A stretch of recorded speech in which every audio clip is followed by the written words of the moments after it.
Imagine holding a massive bag of XRP. Right. Like, Yeah. you believe in its long-term utility, you're holding your position, but you're also watching this whole decentralized finance explosion happen over on Solana. Yeah, the sheer velocity of capital over there is wild. Exactly. You see the yield farming, the instant settlement, and you just realize, well, you're stuck on the wrong side of the river. You really are. For years, you kind of had to pick a team in this space. You did. If you wanted to play in Solana's ecosystem, you basically had to sell your XRP. Which triggers a taxable event, by the way. Right, a massive headache. You trigger taxes, buy Solana native assets, and you lose your original position. But not anymore. No, things are definitely changing. Today, we have a really fascinating mission ahead of us. We are looking at a set of source notes that detail a major new integration, which is wXRP on the Solana network. It's a huge shift. Our goal today is to decode exactly how two completely different, historically isolated blockchain architectures are suddenly, talking to each other. Yeah. And more importantly, what this actually means for your digital assets as a listener. It is a critical development, honestly. When you look at the macro evolution of digital finance, these networks were initially designed as sovereign islands. Just totally cut off from each other. Exactly. Each one had its own language, its own consensus mechanism. What we're seeing here isn't just some minor software update. Right. It is the deployment of a highly engineered institutional-grade bridge between two of those major islands. Huh. Yeah, it represents a significant shift in how we think about capital efficiency and really just asset mobility in general. And I think that's what makes this so naturally compelling because, it is so easy to get buried under the avalanche of technical documentation. Oh, for sure. The white papers can be dense. Right, and protocol updates just sound like jargon. But when you step back, you realize this is about complex systems interacting to give you more freedom over your liquidity. Precisely. It's about what you can actually do with your bags. So let's jump right into the core of the source material. We have this token, wXRP, which stands for Wrapped XRP. Yep. The sources state that XRP is now available on the Solana network via this wrapper, allowing you to deploy your XRP into Solana's DeFi ecosystem without having to sell your underlying position. That's the key right there. Okay, let's unpack this. Okay. Because wrapping an asset, it sounds simple on the surface. It sounds like you're just putting a bow on it. Yeah, exactly. Yeah. But the implications for your portfolio are massive. They really are. Wrapping is basically the foundational mechanism that unlocks all this cross-chain capital efficiency we're seeing. Right. So think of it like this. You're traveling to a foreign jurisdiction. Let's say you have a briefcase full of US dollars. That's your native XRP. Okay, I like this. But you arrive in this highly specialized, ultra-fast financial district that only transacts in euros. And that's the Solana network. Right, they don't accept your dollars. Exactly.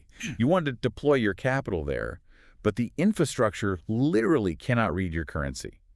Wrapping it is like walking into a highly secure, heavily audited casino, or maybe an institutional bank in that foreign country. Yeah. You hand over your physical dollars, and they hand you a specialized casino chip or a traveler's check. Right, something local. Yeah, and that chip represents a one-to-one value of your original cash. It works natively in that specific high-speed environment. You can trade it, you can lend it out, you can generate yield, but you never actually had to permanently liquidate your original US dollars. Which is huge. And when you're ready to leave, you just trade the chip back in for your exact dollars. That is the perfect mental model for the mechanism, honestly. And what's fascinating here is the specific strategic dilemma this solves for you as an investor. How so? Well, historically, navigating crypto markets meant accepting rigid opportunity costs. Right, yeah. If your thesis was bullish on XRP, you held it in a ledger. But holding it passively meant you were effectively locked out of the rapid innovations and the yield-generating protocols being built on high-throughput chains like Solana. You just sitting on the sidelines watching everyone else farm yield. Exactly. You were forced to choose between your core asset thesis, holding XRP, and active market participation. Which is incredibly frustrating for any active market participant. Yeah. You shouldn't have to abandon a long-term position just to capture short-term yield somewhere else. Precisely. And this integration completely removes that dilemma. It allows you to maintain your original investment strategy. You keep your underlying XRP exposure intact while simultaneously putting that very same asset to work. Right. You're taking a historically static asset and just injecting it into a highly active ecosystem. Yeah. You no longer have to sacrifice exposure for utility. So you get to keep your asset, but you also get to put it on a plane to a completely different economy. Exactly. But, okay, this is exactly where I have to push back a little bit. Sure, go for it. Because anyone who has been in this space for more than a cycle knows that wrapping and bridging are, well, they're historically the most vulnerable points of failure in crypto. Oh, without a doubt. It's a huge target for hackers. Right. Bridges get exploited all the time. Wrappers lose their pegs.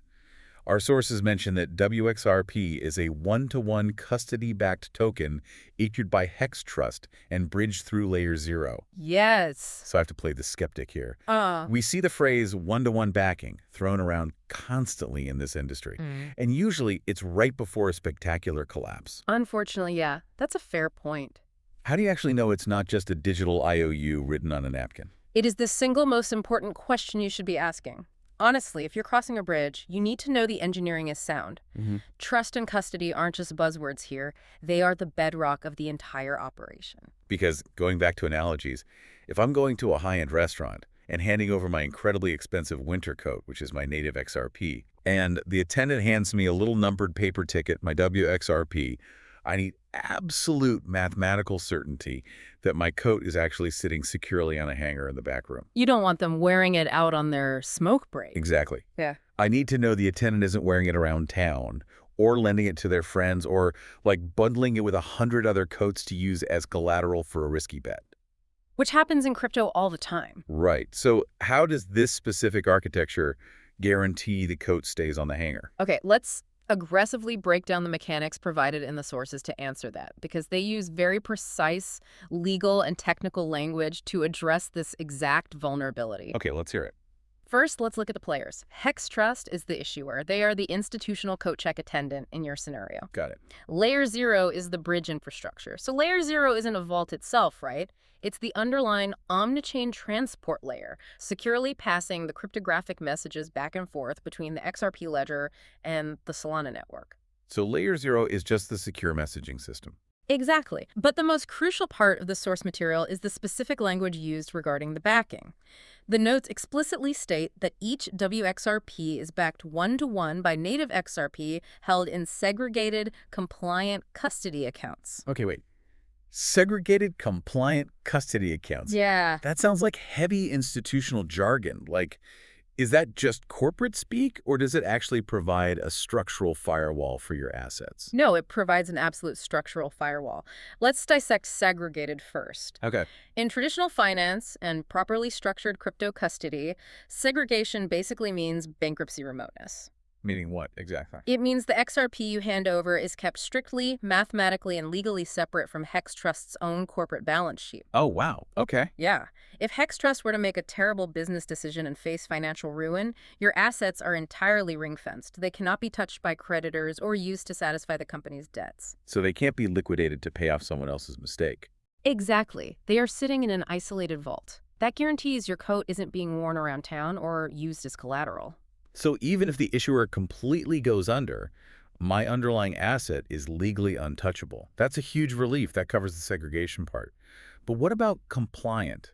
Because in decentralized finance, we often see anonymous teams launching wrappers from jurisdictions with zero oversight. Right, and that's usually where the napkin IOUs come from. Compliant means this operation is not happening in the shadows. It means the custody accounts adhere to established regulatory frameworks. Because there are actual eyes on it. Yes. It subjects the issuer to independent audits, proof of reserves, and strict oversight. It is the complete antithesis of an anonymous IOU.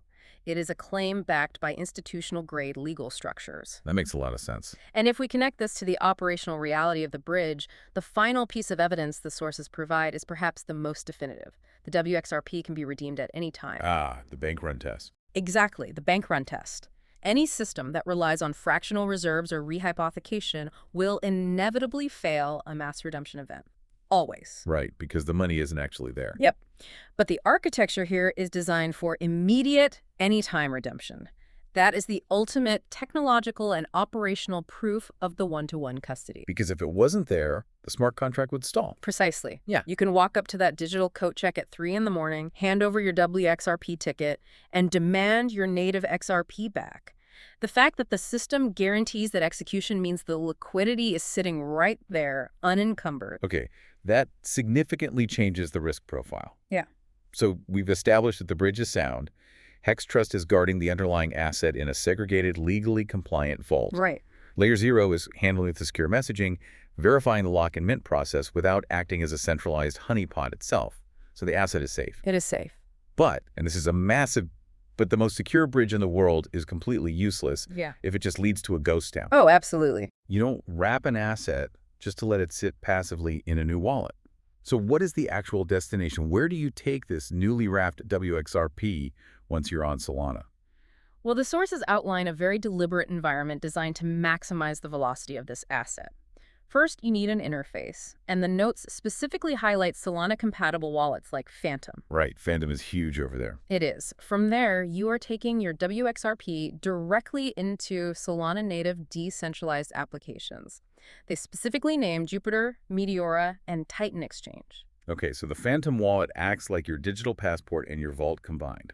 You've crossed the LayerZero bridge, your passport is stamped, and now you're walking into the Solana DeFi ecosystem. I like that. And because this is Solana, it's not a sleepy town. It's a hyper-optimized, high-throughput financial district. Moving at light speed. Exactly.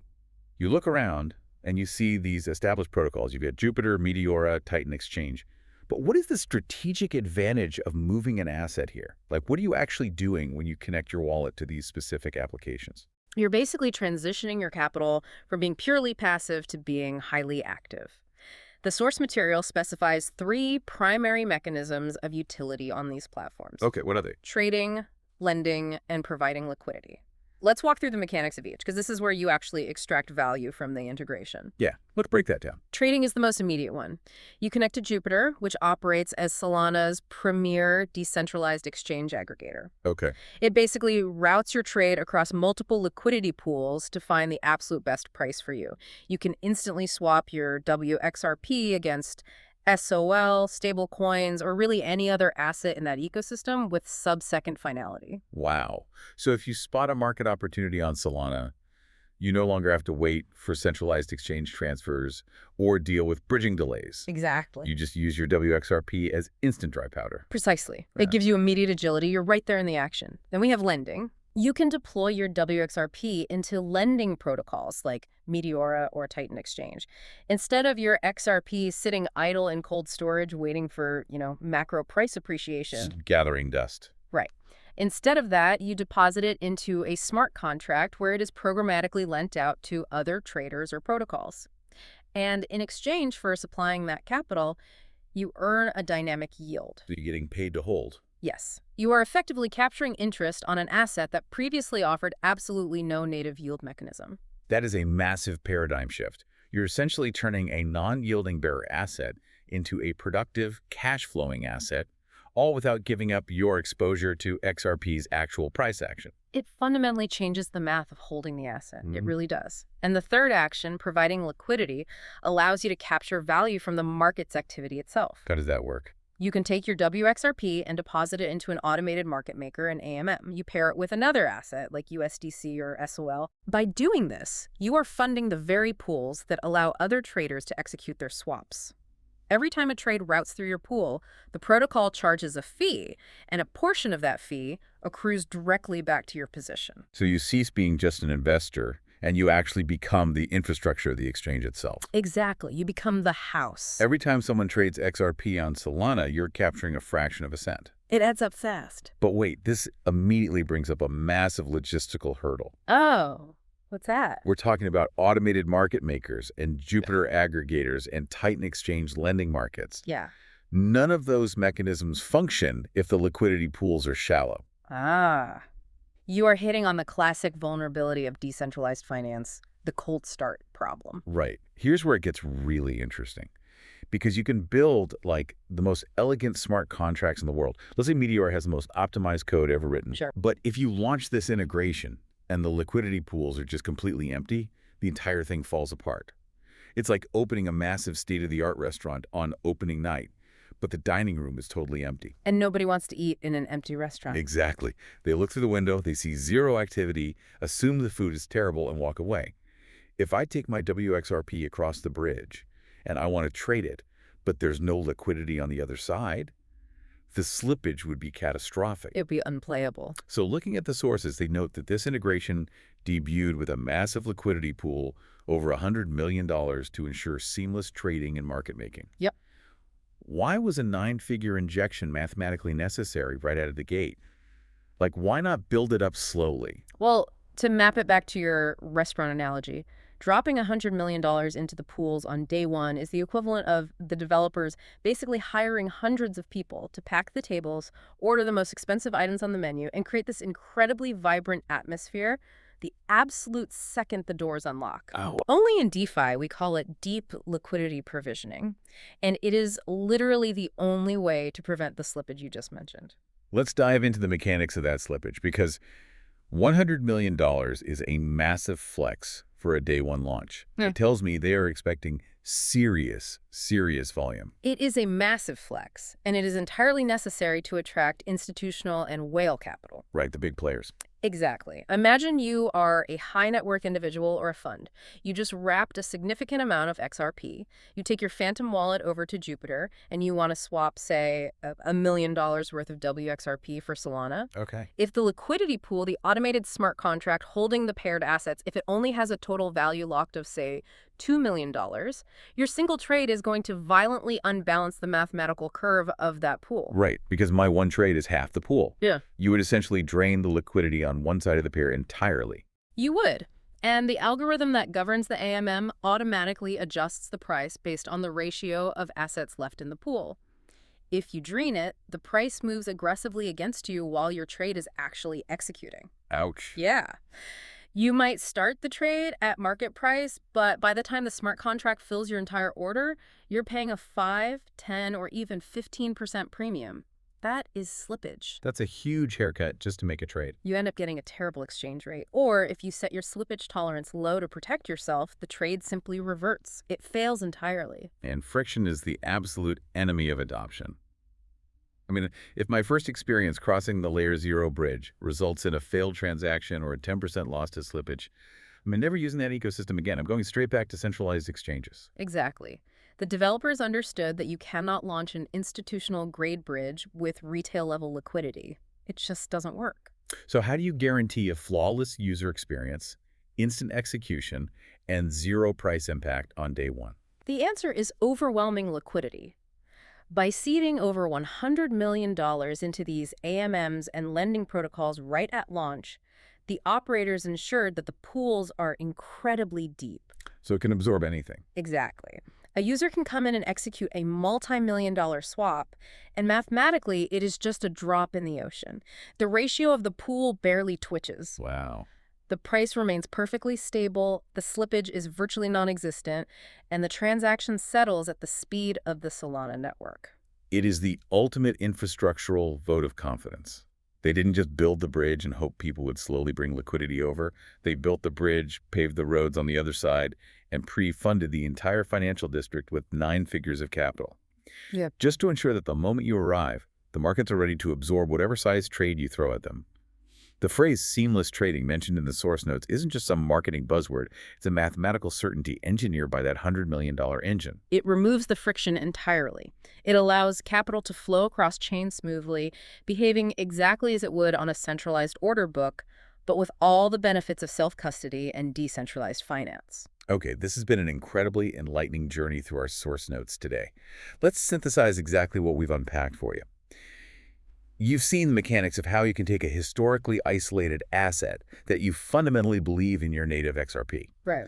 You can securely wrap it, knowing with absolute certainty that it is protected by trusted, legally compliant custodians like Hex Trust and bankruptcy remote segregated vaults. Safe and sound. You understand how the LayerZero protocol securely passes the message to mint your token on the other side. You can take custody of that asset in a native interface like Phantom, and then immediately walk into the hyperliquid Solana DeFi district. Straight into the action. Exactly. You can step into protocols like Jupiter, Meteora, and Titan Exchange to immediately put that previously passive asset to work. You can trade it with zero slippage, lend it out for yield, or provide liquidity to capture market fees. And thanks to a massive $100 million day one liquidity injection, that entire pipeline is designed to be totally frictionless, all without you ever having to sell your core XRP position. It really is a remarkable piece of financial engineering. It solves a deeply entrenched problem in crypto market structure. And, I want to leave you with a final thought to mull over as we conclude our analysis of this material. Let's hear it. Think about the sheer scale and the historical tribalism of the networks we just discussed. For a decade, the XRP ledger and the Solana network operated in completely different universes. They really did. If massive, highly distinct architectures like these can now be bridged so seamlessly, with 9-figure institutional liquidity pools appearing on day one to instantly lubricate the gears, what does this actually mean for the future of decentralized finance? That's a huge question. Are we rapidly moving toward a completely borderless digital economy, a world where the specific base layer blockchain you happen to hold your wealth on matters less and less? And the only thing that truly matters is the programmable utility and the financial freedom it unlocks for your assets. Wow. Now that is a thought that will linger with you long after we wrap up here. A truly borderless digital economy. Yeah. It completely reframes how you should view the boundaries of your own portfolio. It definitely changes the game. The walls between these ecosystems aren't just coming down, they are being replaced by high-speed, multi-million-dollar highways. Thank you so much for joining us for this deep dive. We loved unpacking these complex mechanics with you, and we look forward to exploring the next major shift in the digital asset landscape with you soon. Keep exploring.